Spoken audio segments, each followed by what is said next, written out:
brother, is it okay to eat store-bought meat in southern USA, which is more Christian, and fast food like Zaxby? I don't know what Zaxby is, or Chick-Fil-A, and why, if it's allowed or not.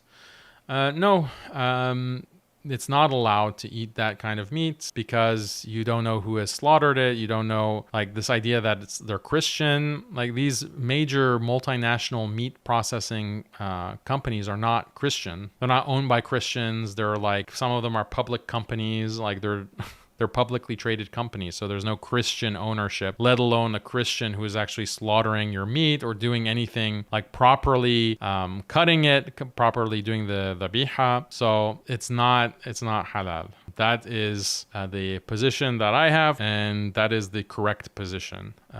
There are some people who have an incorrect understanding of dhabiha, and they say, no, the U.S. is a Christian country, and the Constitution of the U.S. says you have to be Christian to be president. This is false.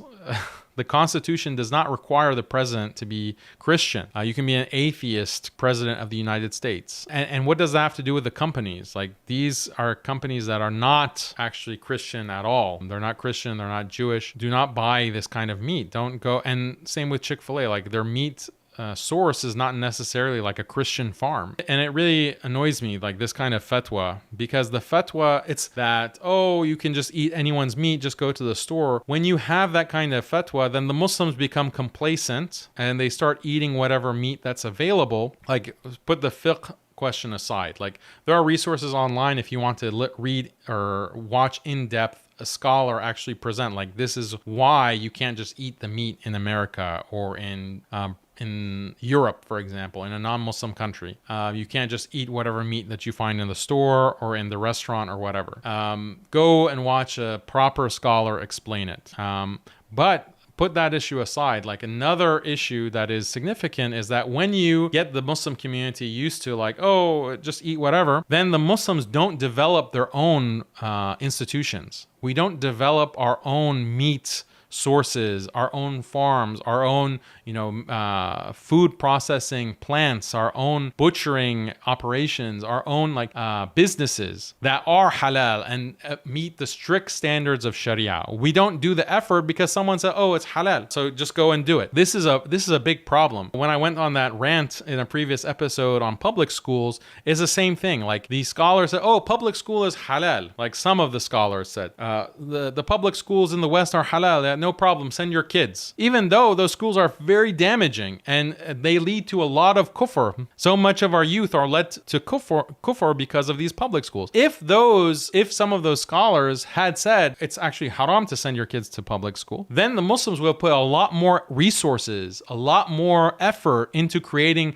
quality Islamic institutions. They would actually petition the government to get more funding in order to build really quality Islamic schools that teach a true Islamic curriculum. But because of this kind of suhulat pasandi, which is like seeking ease, seeking the easy road, oh, it's halal, everything is halal, then those institutions weren't created. Now you have all these Muslim parents who are complaining there's no good option, educational option for my kids. My kids are really suffering in public school, or their Iman is being threatened. Where are the Islamic schools? This is what they're doing. Where are the Islamic schools? Well, part of the solution is the fatwa that, oh, actually public schools are haram, right? So this is kind of the sociological role of fatwa.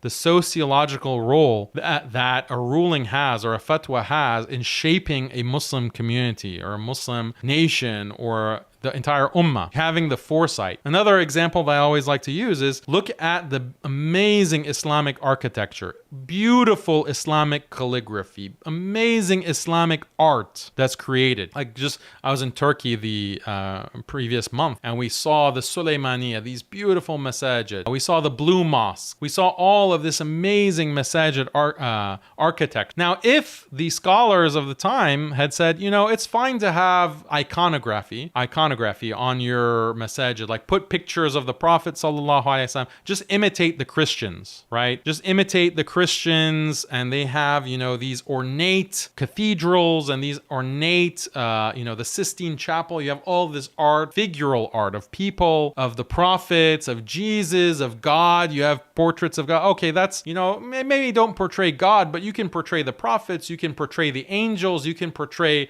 Satan. Just have all of this figural representation in these icons. That's halal. It's halal. It's fine. It's halal. It's fine. Just then there would be no motivation. There would be no motivation to actually create Islamic art, to master Islamic artistic styles. Those had to be created. Those had to be developed, but they were developed because someone said this is haram. So this is the value of the haram police, right? The haram police are building Islamic civilization. The haram police are closing off the road so that you are going to excel, that you're going to do something even better. You're going to create something even more magnificent, more beautiful. So don't think of it as a burden. Don't think of it, okay, something has been closed off. This is making my life difficult. My life is miserable. Why can't everything be halal? No, think of the opportunity. Think of how much Islamic civilization has advanced and expanded and grown because of the haram police. The same thing it's very important when it comes to meat.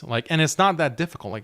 So many countries, look at South Africa, their halal meat industry is so successful that pretty much the whole country or large parts of South Africa are selling halal meat, even non-Muslims. Look at the halal meat industry of New Zealand.